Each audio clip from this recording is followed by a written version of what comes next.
Let's talk about the tools I'm not using.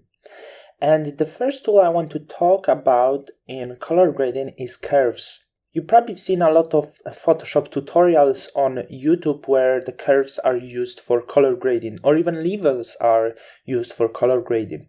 Why I don't use them? Because I don't really like the color results that are given to me, and I don't really have the comfort that I have, for example, with color balance, because these two tools could be comparable because we have the same channels. We have, of course, the channel blue and yellow, we have the cyan and red, we have magenta and green. And we have the same ones in the color balance, though color balance dude is better because we have the shadows, highlights, and midtones, of course, so it gives us a lot of comfort.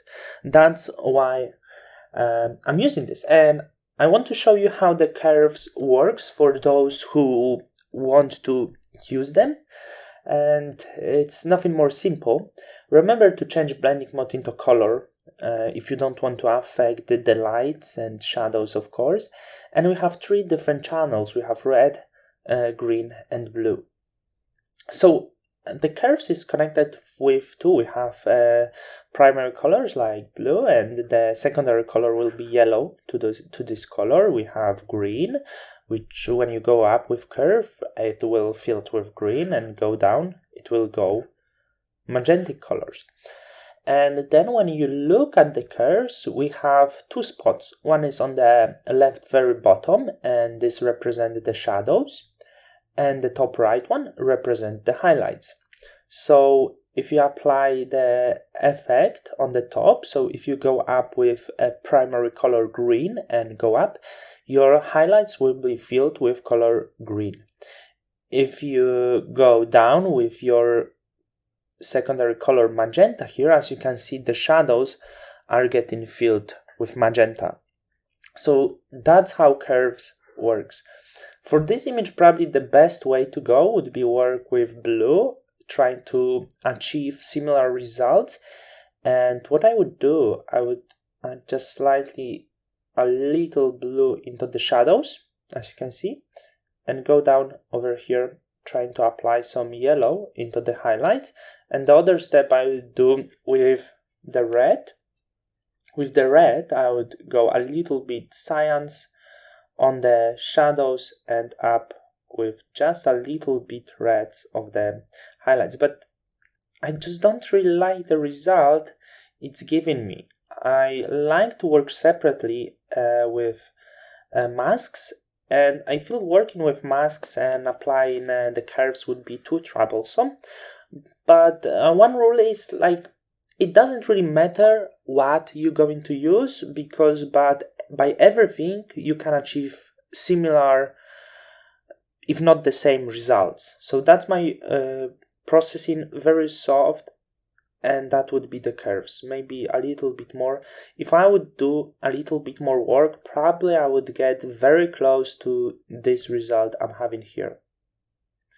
So this is the first tool I'm not using, and it's just the personal preference. I don't really like sometimes the coloring it's giving me, but if I would spend a little bit more work, I could achieve the same result. So remember, there is no any rule what works better than other.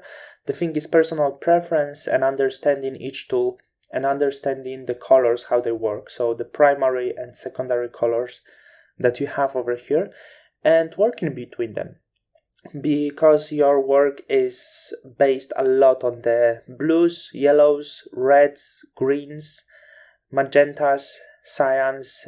These 6 colors are dominating your work in Photoshop, and switching between these colors that gives you the colors in between them.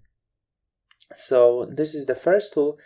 And the other thing I want to show you, you could ask me, I was working separately for shadows and highlights in the tones over here.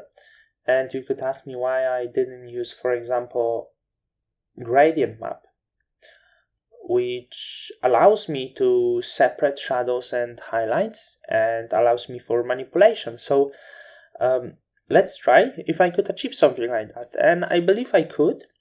So once again, personal preference.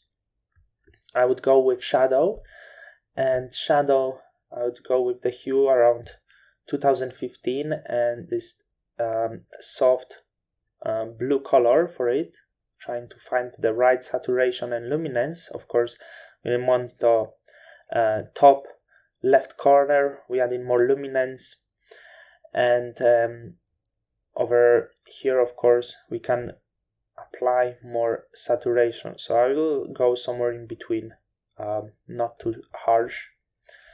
And then for the highlights, I will choose the orangey color, the hue around 35. And once again, I want to apply some soft, nice tone for it. Let's hit OK first, and I'm going to change blending mode to color and lower opacity down to 10. Because of course I don't want that strong effect. What I notice right now, there is too much blue, and because the shadows usually dominate in your image compared to the color I applied to the highlights. So what I would do, I will try to extend the range to 75% maybe of my highlights, as you can see, and then I will try to hit OK, and as you can see, the effect is much better and it's not that far from the effect I created before. So no matter how you work, the thing you have to remember is how the colors work. Use the color theories, the color harmonies, and know how the color works. You can do more corrections with selective color, which I will be talking in the other examples for sure. But these tools I presented you in these lessons are absolutely a lot and enough to do solid color grading, no matter what you're going to work with.